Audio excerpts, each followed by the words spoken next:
remplacer Oussama sur les prochaines semaines de compétition. J'imagine qu'il y a plusieurs options. Il y en a une, c'est celle que vous avez fait la semaine dernière, c'est de mettre Abdoulaye.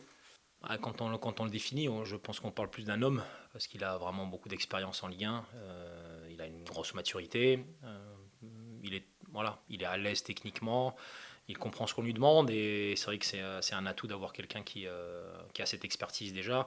Je pense que ce qu'il nous amène, c'est aussi une présence défensive, que peut-être d'autres milieux de terrain n'ont peut-être pas au même niveau que lui, dans ce rôle, on va dire, un petit peu plus collé à la défense.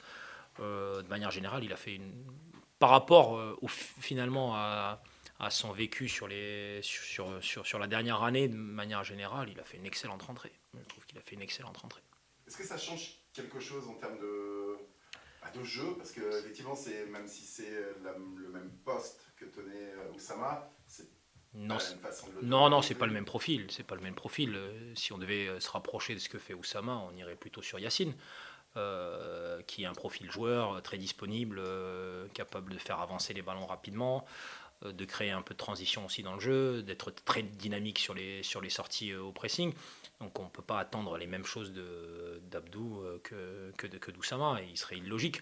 Maintenant, essayer de créer autour de ça quelque chose qui soit productif, soit en accompagnant plusieurs profils ensemble, en créant des connexions pour, encore une fois, avoir une maîtrise de nos circuits offensifs et de notre conservation de balles plus performante.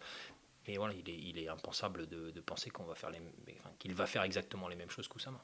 Est-ce que tu continues sur le 5-3-2 ou 3-5-2 en fonction des. Ou est-ce que tu te dis finalement le 4-3-3, on a vu à Montpellier, c'est ce qui a permis un petit peu à l'équipe de se relancer.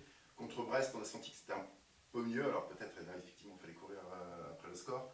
Est-ce que tu hésites? Est-ce que tu te dis on peut commencer en 5-3-2 et puis en fonction, comme d'hab, on repassera en 4-3-3? Non, rien n'est figé. Et ça peut être une alternance entre les deux qui soit faite dans l'autre ordre. Rien n'est figé sur sur les thèmes tactiques et sur les placements. La première chose avant qu'on puisse discuter des éléments tactiques et du système de jeu qui, encore une fois, comme je l'ai dit, on part d'un schéma mais qui se transforme sur chaque fois qu'on touche le ballon ou qu'on ne l'a plus. Une approche bien particulière vis-à-vis de l'adversaire. La première chose sur laquelle on doit discuter, c'est nos efforts. Et je sais que c'est très bateau, et ce que beaucoup d'entraîneurs utilisent en premier, c'est-à-dire vous n'avez pas fait les efforts, vous n'avez pas assez couru. Là, factuellement, ce qu'on a présenté à nos joueurs, de manière détaillée, c'est qu'on était en retard sur cette phase-là, notamment sur la première mi-temps, sur ce que l'on a produit en termes d'impact, on était derrière. Et que tant que ça, on ne le règle pas, il est absolument. Enfin, il est moins pertinent de parler de système, même si tout est imbriqué et qu'on ne peut jamais sortir un facteur. Mais le premier facteur pour moi, si on regarde simplement le premier but qu'on encaisse, on ne gagne pas beaucoup de duels, on ne revient pas sur les joueurs qui ont pris l'ascendant, le décalage, ils le maintiennent jusqu'au bout sans que nos joueurs n'aient une réaction forte à la perte de balle. Et pourtant, on n'était pas sur un décalage de système à système. Donc, faisons d'abord passer par la case impact, course, solidarité à l'intérieur du jeu, des couvertures, s'entraider les uns les autres, et puis ne pas être en dessous de ce que les autres équipes peuvent proposer dans l'impact. Et sur ça, sur la première mi-temps, sincèrement, nous n'y étions pas. Les efforts, l'impact, les duels, sur le match d'ouverture à Montpellier, finalement, les joueurs ont répondu présent. Là, il s'est passé quoi? Peut-être un peu de crispation, peut-être, je sais pas, on a encore. La prépa est terminée, mais bon, il y a Non, une séance quand même très dure. Brest est une des meilleures équipes du championnat sur l'impact. C'est prouvé déjà la saison passée. Ils continuent sur la même idée. Beaucoup de joueurs à grosse maturité, qui ont beaucoup d'expérience, qui savent maîtriser ces éléments-là, et puis aussi qui comprennent par quoi ça passe, et qu'ils le savent. Et nous, ça a été. Je pense que ça peut être un point de démarrage pour nous important dans la saison de comprendre quels sont les tenants et les aboutissants de cette Ligue 1, et pour nous aussi de bien intégrer par quoi ça va passer pour qu'on soit performant. Et il y a des cases, il y a des moments de match où on ne peut pas faire autrement, et on ne peut pas être en gestion.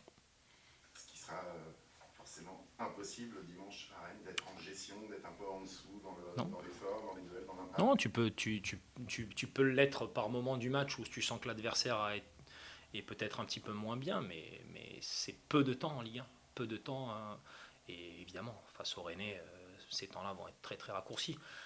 Pour nous, extrêmement important de pouvoir mettre de l'impact et puis et de laisser peu de temps au porteur du ballon. C'est vraiment important parce que des joueurs capables de faire la décision sur une passe ou sur une action combinée, il y en a à l'appel. Justement, c'est vrai qu'à Montpellier-Brest, c'était déjà des adversaires relevés. On a envie de dire que sur le papier, en tout cas, seulement sur le papier, il faudra vérifier sur le terrain, mais que Rennes, c'est peut-être encore l'étape au-dessus. C'est un club qui semble progresser saison après saison, comme en témoigne son classement de la saison dernière, et peut-être aussi son mercato, même s'ils ont aussi perdu des joueurs importants, mais en tout cas, pour partie, ils ont bien remplacé. Oui, bah, c'est une top équipe qui a une vraie continuité dans le projet, même si ils ont des ventes qu'ils sont presque obligés de faire, j'ai envie de dire, parce que vu les sommes, c'est logique. Mais c'est une équipe qui continue d'avancer, qui a un projet de jeu très cohérent, qui est capable de faire la décision à tout moment. Donc voilà, on s'attaque à un très gros morceau, on en est tout à fait conscient.